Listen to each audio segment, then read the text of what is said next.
গীতিকার জাহিদ আহমেদ।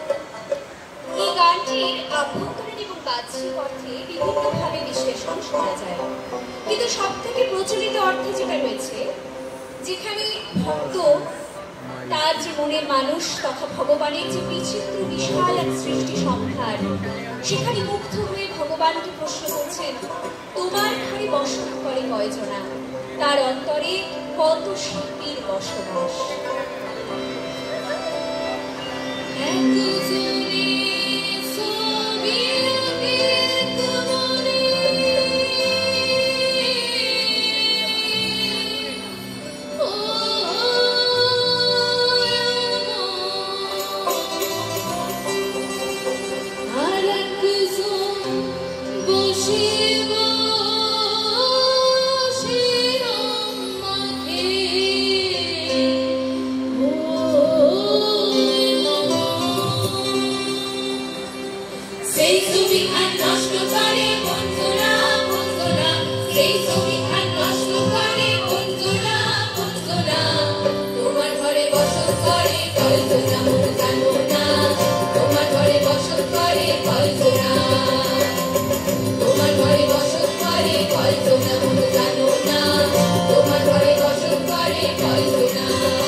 Koi